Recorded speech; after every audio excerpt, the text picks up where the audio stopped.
Hello, everyone. I'm happy to be here today.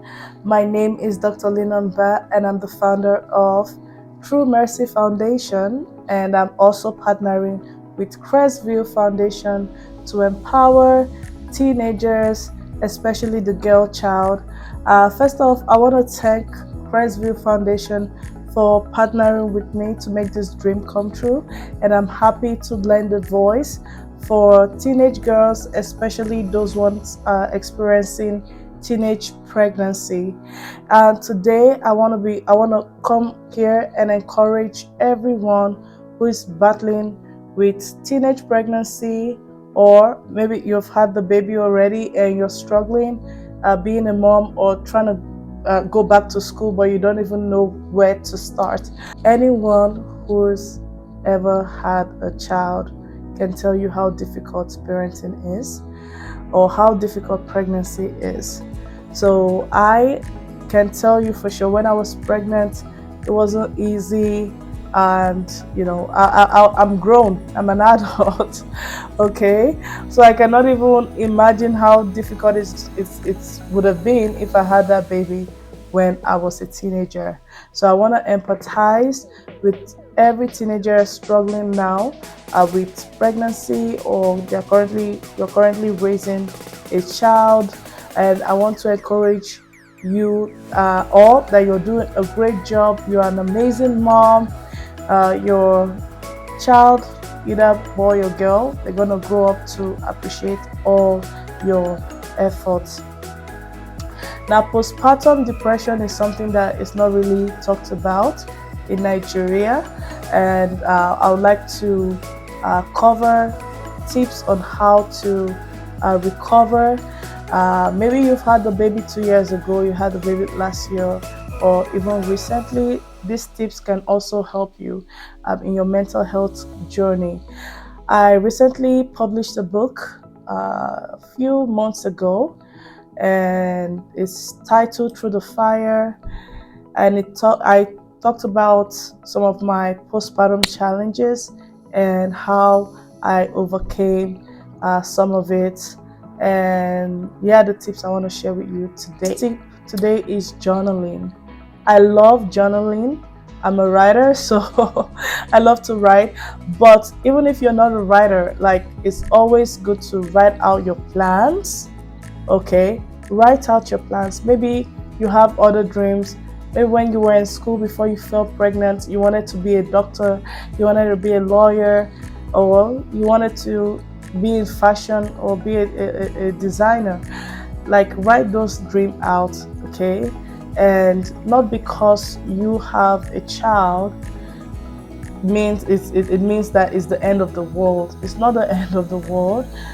Look at it this way: you get to raise an amazing boy or girl while living your dreams, and they can also experience you living your dreams, so that they can take it as a lesson, and they can see their mom, they can see their mother as a strong woman who didn't let her obstacles limit her.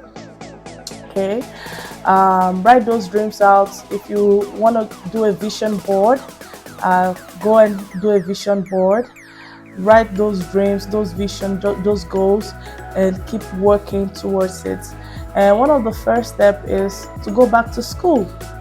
Okay, so you go back to school and work hard and defy the bad expectation from the society, because already society, they've put out that negative words in the air about teenage pregnancies and all. So you want to break that cycle. You want to let people know that, listen, this is what happened to me, but it's a testimony because I gained a beautiful child out of it.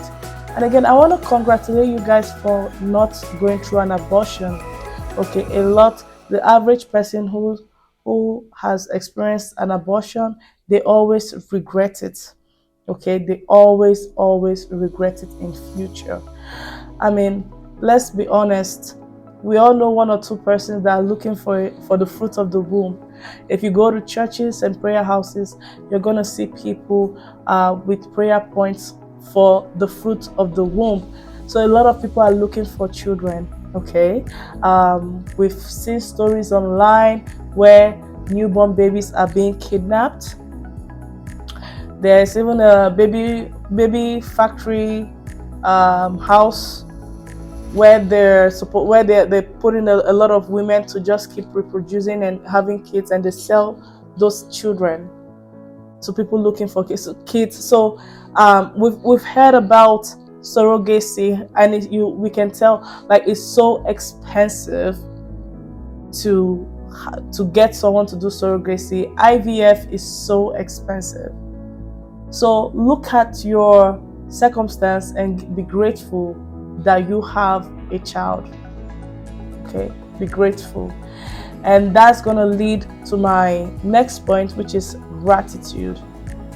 The devil always magnifies our problems. He's not going to magnify our blessings. But there's a lot to be grateful for. Okay, you're alive, you're healthy, your child is healthy, you have family, you're in the community, you have hands. If you want to start handwork, maybe you want to be a seamstress, you want to be a hairdresser, you can even do that. You have the opportunity to become a lot of things.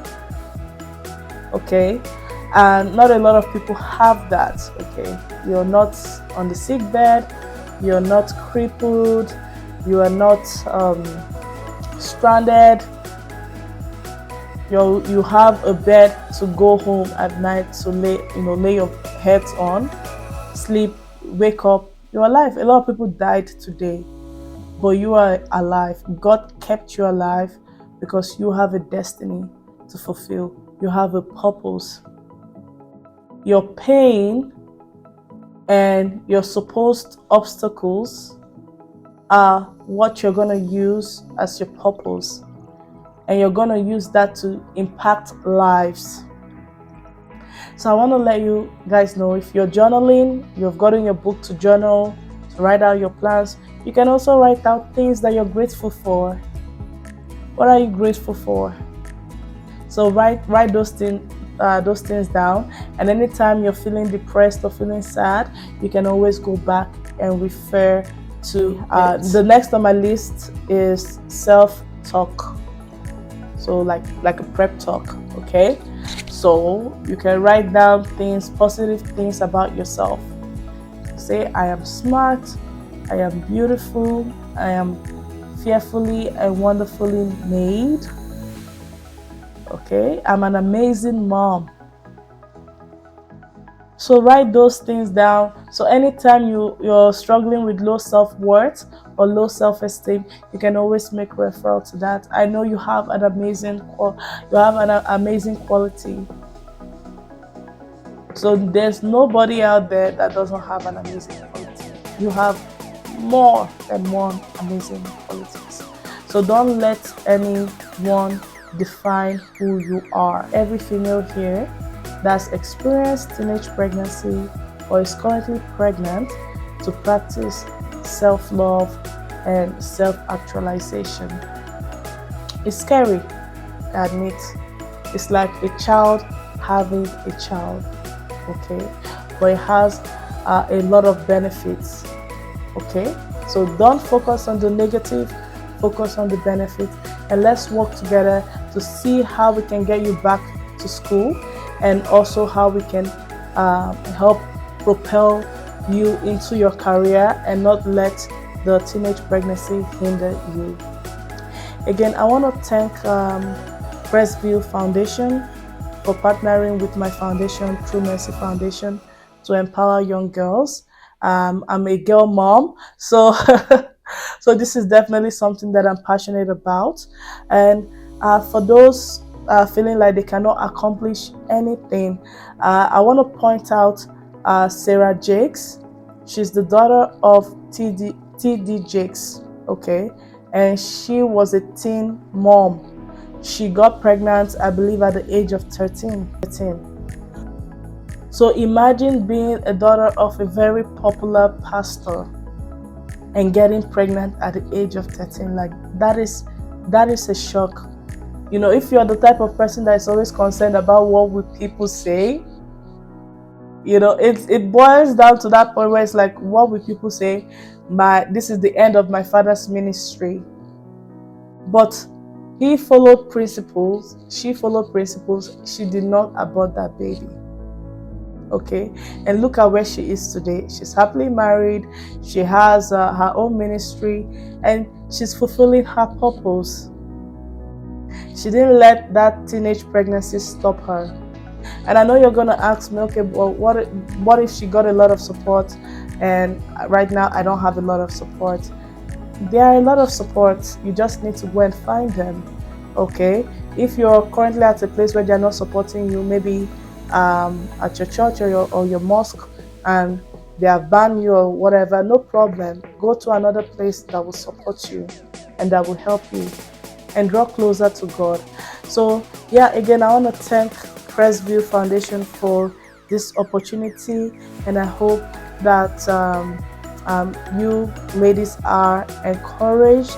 It's not the end of the world, and I see greatness in you. Greatness is within you. Go and prosper. Go and fulfill your destiny while being an amazing mom. God bless.